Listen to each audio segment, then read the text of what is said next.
We are committed to cure cancer.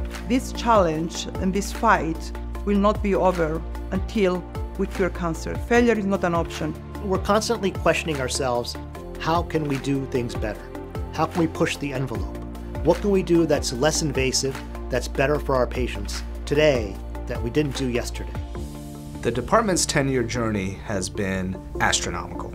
In the last 10 years, we have a lot to be proud of. We have expanded the Mount Sinai footprint across Manhattan and across the state and as well as the nation. And that growth has been probably more than any other single program in the country. You have to show people what it is they want. That's what innovation is. Consider things that other people aren't thinking about that's going to ultimately help the patient in the end.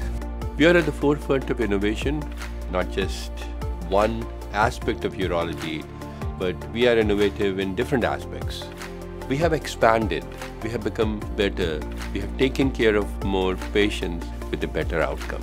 And that reflection is what we are celebrating today. It's up to us to make a difference.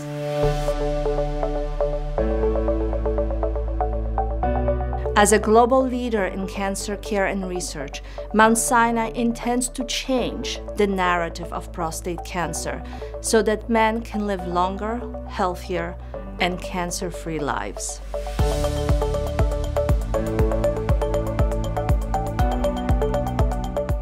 You should not die from prostate cancer. And I think I'm a product of that thinking after going through 2 bouts with prostate cancer. This is a journey of hope. Research is searching for a better answer. And we are leading the way by being one of the most cutting-edge programs. We're committed to perform excellent research and apply that in a most creative, in most impactful fashion to saving lives. Metastasis to the bone is really what's killing patients with prostate cancer. So one of the major challenges in the treatment of prostate cancer is therapeutic resistance. The purpose of my research block the prostate cancer cells at the beginning of this metastasis process in order to disable them, to really target and kill those cells before they reach their secondary site of metastasis. We believe that we can reduce the metastatic rate among patients by approximately 50%, and that will ultimately increase survival. We try to understand the inside of the disease, how to cure the disease, even before the metastasis start. My research are looking into the abnormalities of the gene in prostate cancer and how we can develop treatment against this particular genomic abnormality. Our research identified that BRCA2 abnormalities is one of the major driver of lethal prostate cancer. What we are trying to understand, can we develop a particular therapy for the patient who carry BRCA2 mutation? Through my work, I'm trying to understand how immunotherapy can benefit prostate cancer. Our greatest discovery has been that we can reverse engineer the tumor microenvironment, trying to create it from an immune deficient to an immune-rich microenvironment that can block the tumor growth and cancer progression. What my lab is doing right now is learning how to jumpstart the immune system to attack tumor cells. Once the tumor is removed, there is a danger that the tumor can recur. And so we are planning interventions that should a tumor recur, we have already alerted the immune system to come in and say, hey, we recognize this protein, so we're going to come in and attack it on the tumor cell. What drives a researcher in cancer field is the lack of knowledge. And what drives me is what we need to do to improve patients' outcomes. My research is trying to understand what the problems are, what the challenges are for patients and their family members. By understanding the psychological perspective of prostate cancer, we could help patients reduce their levels of anxiety and depression to empower them to take more active role in their treatment management. We are not leaving any stone unturned in this battle. Our focus should never go away from the patients. That's the reason we exist.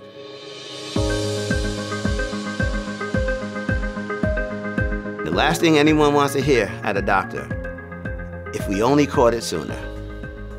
I mean, who wants to hear that? We're attacking prostate cancer in multiple ways, obviously with minimally invasive surgical approaches. Robotic surgery has been a game changer in terms of the treatment of prostate cancer. Robotic surgery takes minimally invasive surgery to a whole new level. When I first joined Mount Sinai, we were very much in our infancy of performing robotic surgery. Now we're doing well over 3,000 robotic surgeries a year within the Mount Sinai system. And so that's exciting to be part of an innovator in the field. In the robotic surgery, we have developed methods of maximizing the cancer removal. We have developed nerve-sparing techniques which actually save more nerves. And we have developed methods in how to preserve the continence. All that is helping in a longer life expectancy and better quality of life. Everything has changed. The beauty of our field is we are very technology oriented, so we're at the forefront as one of the leaders in the world in aquablation, which is a new technology that uses a robotic way of treating very large prostates. We're one of the pioneers and one of the largest centers here in the country doing that. The ability to get patients back on their feet quicker, with less pain, get them back to work and back into their lives quicker. These are things that you wouldn't think were possible 10 years ago. Mount Sinai saved my life. Dr. Tewari and Mount Sinai were instrumental in helping me build and start the very first kidney stone center in New York City. And that has single-handedly changed the landscape of kidney stone therapy. We're able to provide comprehensive care from beginning to end, from diagnosis to treatment to management of their condition. We're also trying to invent new procedures. For example, taking out giant bladder stones using a laparoscopic plastic bag that we put inside the bladder, causing less trauma and less bleeding to our patients. We've been able to, over the course of 10 years, continue to evolve, continue to improve our robotic procedure, where we can treat more complicated tumors while saving the kidney. I wanted to figure out a way to evolve this operation where the surgeon who's sitting at a console, controlling the arms and controlling the camera, can also do all of the other steps. And so that includes being able to control the clamps that stop the artery, to be able to control the ultrasound, to be able to control how we suture, how we clip. And so the concept of FAST, which is first assistance sparing technique, has minimized that trauma, that ischemia time to the kidney. And so it's a safer operation today than it was 10 years ago. The historical treatment of bladder cancer when it grows into the wall of the bladder is to take the bladder out, the cystectomy. And in the male patient it means that you take also the prostate out, and in the female patient you take the urethra and very often the uterus and ovaries and maybe part of the vagina. It's an extensive surgery. The robot has a 10 times magnification and a 3D image, and you can go in with the camera very close. So you can easily preserve the erectile function or sexual function nerves in male and females. We recently did our cystectomy number 500 with this robotic procedure. The whole thing is done with the robot, and that's when you see the most gain for the patient if you can sort of avoid doing any type of incision. Some of the key benefits are less blood loss with the robotic procedure. We can do the robotic procedure with less pain, and in some cases without any narcotics at all. From our review of our own data, we have definitely done better than national average in terms of readmission to the hospitals and complications. This is something that we have pioneered, and we were the first surgeons in the world that actually could perform this operation.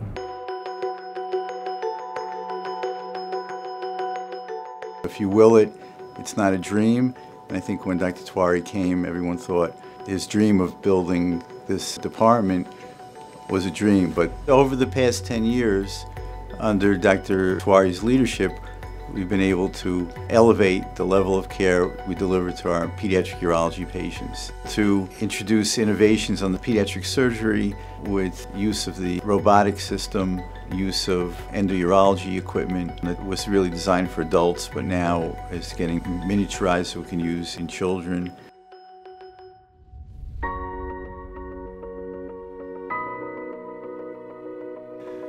It's about 10 years now when we became a unified department where Beth Israel, St. Luke's, Roosevelt, Mount Sinai Hospital all merged together. And that happens to also the time when I moved to this department. This 10-year journey has been very rewarding for me. During his leadership, Dr. Tewari has grown this department from a single digit to now 48 full-time, world-renowned experts in urology. So I think that is a big draw for our residents to be part of our training program that has all these legends in single institution. Through our residents and fellows and medical students, we are charting the future for our department. For over 10 years, under Dr. Ash Tewari's visionary leadership, the Urology Department at Mount Sinai has played a pivotal role in shaping and transforming the landscape of patient care. As a result of his vision and the hard work of his team, Mount Sinai has solidified its place as an innovator and as a world leader in the detection and the treatment of prostate cancer. With the development of the Tisch Cancer Hospital well on its way, Merrill and I are delighted to announce the winner of the James and Merrill Tisch Golden Robot Award for Surgical Innovation. This award is for the physician who demonstrates excellence and innovation in the surgical treatment of cancer patients. And I'm pleased to announce that the first recipient is Dr. Ash Tewari. Making the treatment of prostate cancer as one of our centers of excellence was an easy decision because we have one of the best prostate cancer surgeons in the world, in Ash Tewari. Dr. Tewari has pioneered groundbreaking robotic surgical techniques that we never could have imagined a decade ago. His innovations have drastically improved the quality of life for countless individuals. Thank you, Dr. Tewari, for your brilliance, your creativity, and your dedication to the healing arts. My journey at Mount Sinai is a sum total of my dreams, people around me, and the support that Mount Sinai leadership has given me, and that makes every day worth what we are doing